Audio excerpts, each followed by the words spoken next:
Poi c'è la simulazione delle buone pratiche, quindi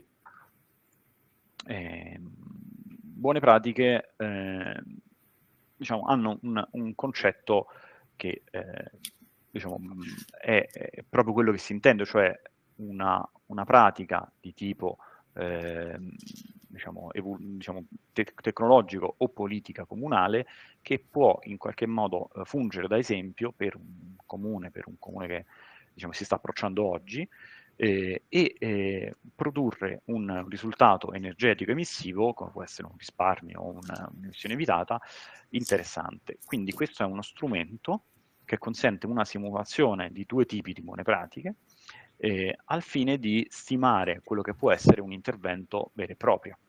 Quindi un energy manager che si approccia per esempio e vuole valutare qual è l'impatto potenziale di una buona pratica, come può essere un efficientamento dell'involucro, no? Un cappotto termico ad esempio.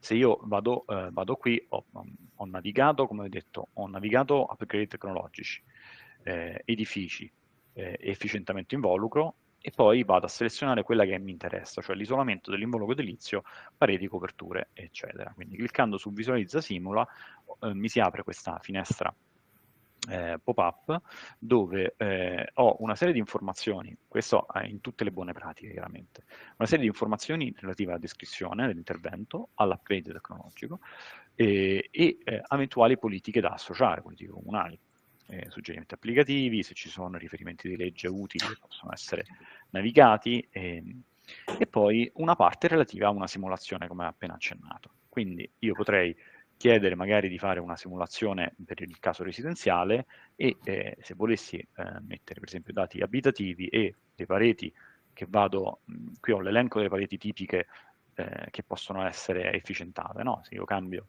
il tipo di parete e preciso qual è il tipo di combustibile utilizzato attualmente, indicando la superficie da riqualificare, ottengo il risparmio energetico applicando questa soluzione. Quindi questo è il potenziale emissione evitata grazie all'adozione di una buona pratica siffatta. Quindi 10 tonnellate di CO2 per la buona pratica, diciamo, cappotto termico. Potrei quindi salvare il mio cappotto e mantenerlo per una successiva elaborazione. Quindi cliccando qui, mi ha già salvato, mi ha risposto alla finestra di salvataggio, io potrei aggiornare la pagina e la trovo sotto tra le buone pratiche salvate.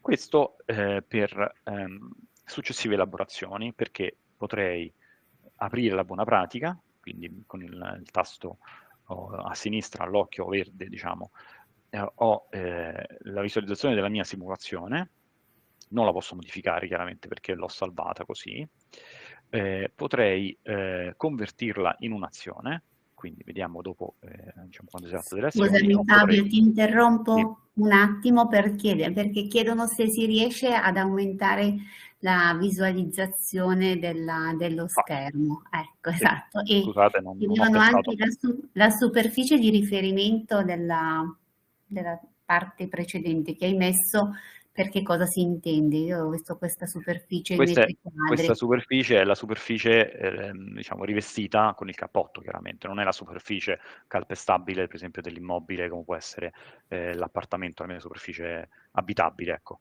Quindi si parla di superficie rivestita. Stesso discorso se io cambio tipo di buona pratica.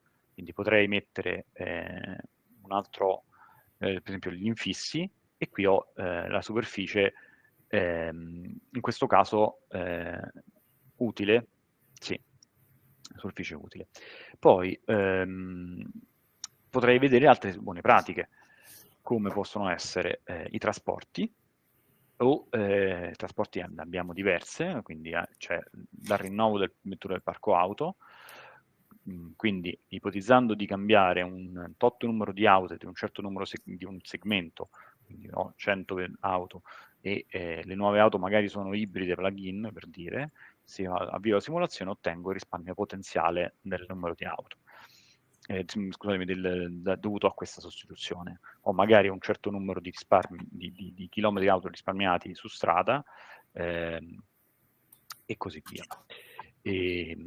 Poi potrei andare nelle politiche comunali, quindi per esempio ci sono le politiche relative agli edifici o ai trasporti.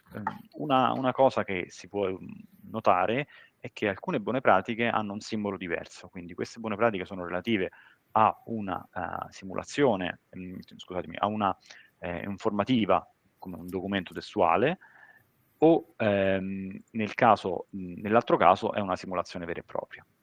Altra cosa da notare è che sopra c'è un'altra tabellina, quindi noi abbiamo visto la navigazione in alto di potenziali buone pratiche, che mi viene proposta con le buone pratiche sotto, quindi l'elenco di buone pratiche che si possono simulare. Poi sotto ancora ho un elenco di buone pratiche proposte, per evidenziare quelle che sono state concordate con Regione del Veneto e potrebbero portare diciamo un dettaglio locale di interesse locale, come possono essere per esempio questa delle agevolazioni fiscali, che in realtà punta al sito Enea di efficienza energetica, possono essere magari queste relative alla mobilità alternativa, e via dicendo, quindi sono informative dedicate che possono essere di pertinenza locale. In ultimo ci sono le buone pratiche salvate, che sono quelle appena elaborate da me, simulate da me e mantenute per una successiva elaborazione. Quindi per quanto riguarda la simulazione delle buone pratiche ho detto un po' la maggior parte delle informazioni.